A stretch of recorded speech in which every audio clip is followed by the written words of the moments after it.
4 لوگ دنیا میں ایسے ہو چکے ہیں جنہیں اللہ تبارک و تعالیٰ نے پوری دنیا میں اقتدار دیا، ایک وقت میں پوری دنیا کا ایک ہی بادشاہ۔ 2 مسلمان تھے، 2 کافر۔ مسلمانوں میں حضرت سلیمان علیہ السلام اور جناب ذوالقرنین علیہ السلام، اور کافروں میں بخت نصر اور نمرود۔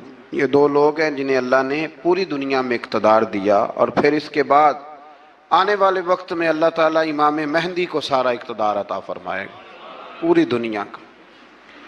حضرت ذوالقرنین کے بارے میں 2 روایات ہیں، ایک تو یہ ہے کہ وہ نبی تھے اور ایک یہ ہے کہ نہیں وہ ولی تھے، لیکن مجھے حضرت مولا علی شیر خدا رضی اللہ تعالیٰ عنہ کا قول ملا ہے جس میں آپ نے فرمایا کہ نہیں وہ نبی نہیں تھے، تو اس لیے میرا نظریہ یہی ہے کہ وہ اللہ کے ایک نیک بندے تھے۔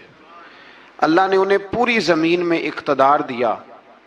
وہ ایک مہم پہ نکلے، ان کا ارادہ بنا کہ میں ذرا دنیا کا چکر لگاؤں، تو انہوں نے سفر شروع کیا کہ میں دیکھوں ذرا سورج غروب کہاں ہوتا ہے۔ تو فرماتے میں پہنچا، بڑا گیا، لیکن میں اس مقام تک پہنچ گیا جہاں سورج غروب ہوتا ہے، تو پھر میں نے دیکھا کہ ایک سیاہ کنواں ہے جس کے اندر جا کے وہ چھپ گیا ہے، لیکن رب کریم کی اس حقیقت تک میں پہنچ سکا نہیں۔ پھر آپ فرماتے ہیں کہ میں آگے نکلا تو مجھے ایک قوم کے بارے میں بتلایا گیا جو بڑی خونخوار قوم تھی، بڑی خونخوار، اس کو یاجوج اور ماجوج کہا جاتا ہے۔ یہ قوم اتنی خونخوار تھی کہ یہ درندوں کو بھی کھا جایا کرتی تھی، اتنے لمبے چوڑے ان کے قد تھے، اتنے زیادہ طاقتور تھے کہ سانپ اور بچھو بھی کھا جاتے تھے۔ یہ نکلا کرتے تھے سبزے کے دنوں میں تو ساری کھیتیاں اجاڑ جاتے تھے، ہر چیز تباہ کر جاتے تھے، حتیٰ کہ انسانوں تک کو کھا جاتے تھے۔ تو حضرت ذوالقرنین جب وہاں پہنچے، اللہ تبارک و تعالیٰ نے انہیں ان مظلوم لوگوں کا مددگار بنایا جن پر یاجوج اور ماجوج کی قوم ظلم کرتی تھی۔ انہوں نے آپ سے کہا کہ حضور مہربانی فرمائیں، اس قوم سے تو ہماری جان چھڑائیں۔ آپ نے فرمایا تم میری مدد کرو۔ انہوں نے کہا حضور کس طرح؟ فرمایا بس جسمانی طور پر میری مدد کرو۔ تو آپ نے پھر وہاں ایک دیوار بنائی، ایک دیوار، لوہا کاٹ کر، سیسا پگھلا کر، پتھر ڈال کر ایک بڑی موٹی تازی دیوار بنائی، اور اتنی اونچی بنائی، اور پھر اس کے چاروں جانب آگ جلائی تاکہ وہ لوہا اس طرح پگھل جائے کہ وہ دیواروں کے ساتھ چپک جائے، تاکہ کوئی آدمی پیر رکھنا چاہے تو پیر رکھ کے اس پہ چڑھ نہ سکے۔ آپ نے وہ دیوار بنائی۔ اب اس قوم کا حال یہ ہوا کہ وہ اس کے اندر قید ہیں، وہ صبح جب اٹھتے ہیں تو اس کو توڑنا شروع کرتے ہیں، توڑتے رہتے ہیں، تو جب شام ہوتی ہے تو ان میں سے ہر روز ایک شخص کہتا ہے اتنی رہنے دو، باقی کل کریں گے۔ لیکن جب وہ سویرے اٹھتے ہیں تو اللہ تعالیٰ اس دیوار کو پھر سے مضبوط فرما دیتا ہے۔ نبی کریم علیہ السلام نے فرمایا قرب قیامت میں ایک وقت آئے گا، قیامت کے قریب جا کے ایک ٹائم ایسا آئے گا کہ اس مخلوق میں سے ہی ایک شخص پکارے گا، اور پکار کے کہے گا کہ اب سو جاؤ انشاءاللہ۔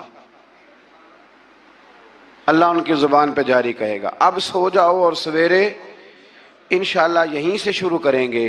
تو فرمایا وہ چونکہ انشاءاللہ کہیں گے تو پھر اللہ تبارک و تعالی اگلے دن اس دیوار کو وہیں پہ رکھے گا جہاں رات کو انہوں نے اسے چھوڑا تھا۔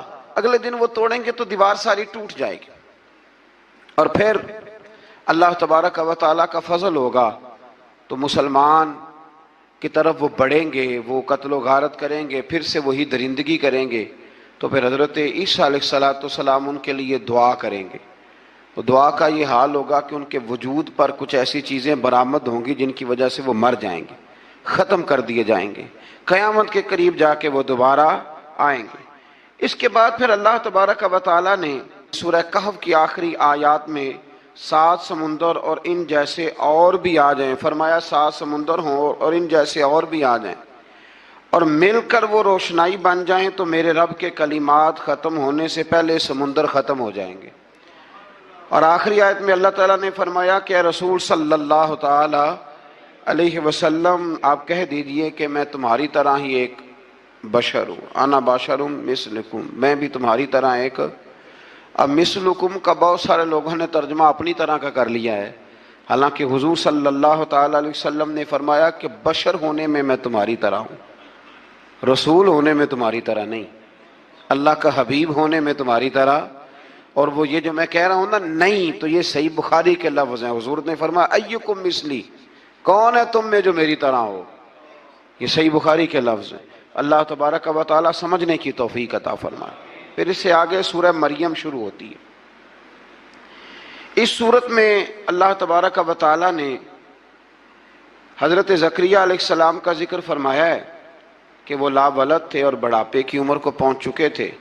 انہوں نے اللہ تعالیٰ سے اولاد کی دعا کی جو ان کا اور آل یعقوب کا وارث ہو، تو اللہ تعالیٰ نے انہیں بیٹے کی بشارت عطا فرمائی جس کا نام انہوں نے یحییٰ رکھا، بلکہ یہ نام انہوں نے پہلے سے رکھ لیا تھا، یہ یحییٰ نام انہوں نے پہلے سے رکھ لیا تھا۔ مجھے اب لوگ کس سینس میں مسئلہ پوچھتے ہیں یہ نہیں مجھے بتا، لیکن مجھ سے ایک دوست نے کچھ دن پہلے پوچھا کہ پیدائش سے پہلے بچے کا نام رکھنا جائز ہے، تو میں نے انہیں کہا کہ ہاں، آپ سورہ مریم پڑھیں گے تو آپ کو اندازہ ہوگا کہ حضرت زکریا نے بیٹے کا نام پہلے ہی رکھ دیا تھا، کیونکہ انہیں یقین کامل تھا کہ رب کریم مجھے بیٹا ہی عطا فرمائے گا۔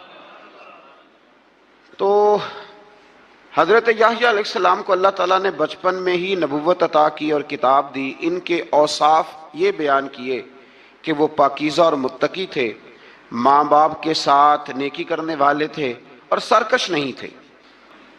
پھر اس سے آگے چل کر حضرت مریم سلام اللہ علیہا کا ذکر ہے کہ ان کے پاس فرشتہ آیا۔ ہم تیسرے پارے میں بھی ان کا ذکر پڑھ آئے، پھر ایک آدھ اور جگہ پہ بھی اشارتاً کنایتاً ان کا تذکر آیا کہ ان کے پاس فرشتہ انسانی شکل میں آیا، اور فرشتے نے آ کے کہا کہ میں آپ کو بیٹے کی بشارت دینے آیا ہوں۔ کہنے لگی میرے پاس کیسے بیٹا آئے گا، مجھے تو کسی مرد نے چھوا ہی نہیں۔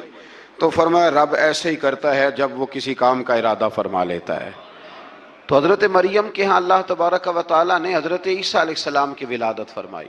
حضرت عیسیٰ بغیر باپ کے پیدا ہوئے، اور حضرت آدم علیہ السلام غیر ماں باپ کے پیدا ہوئے، تو یہ اللہ کی قدرت کی نشانی ہے۔ اب حضرت عیسیٰ علیہ السلام کی جب ولادت ہوئی تو یہ آپ کا معجزہ اور حضرت مریم کی کرامت سامنے آئی کہ آپ ایک خشک کھجور کے نیچے بیٹھی تو اللہ تعالیٰ نے اسے سرسبز و شاداب کر دیا، اور آپ اس کو ہلاتی تھی تو وہ کھجوریں گرتی تھی۔ بڑی پریشان تھی آپ کے قوم کے سامنے کیا منہ لے کے جاؤں گی۔ تو حضرت مریم سلام اللہ علیہا جب وہ بیٹا لے کے گئی ان کے پاس تو انہوں نے کہا یہ کہاں سے آ گیا؟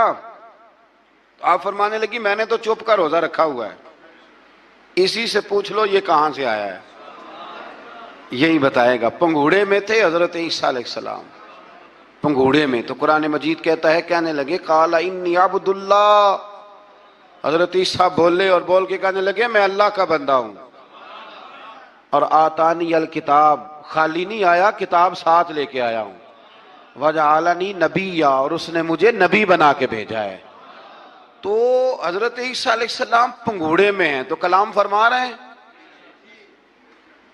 اپنے نبی ہونے کا اعلان فرما رہے ہیں۔ اب اس بندے کے قریب جا کے اس سے سوال کرنے کو دل نہیں کرتا جو نبی پاک کے بارے میں کہتا ہے 40 سال کے بعد نبی بنے۔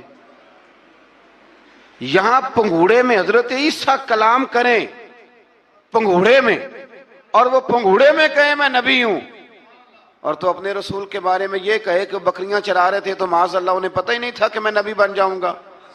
ایسی کوئی بات نہیں۔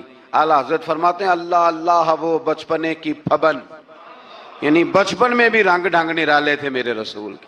اللہ اللہ وہ بچپنے کی پھبن، اس خدا بھاتی صورت پہ لاکھوں سلام، اس خدا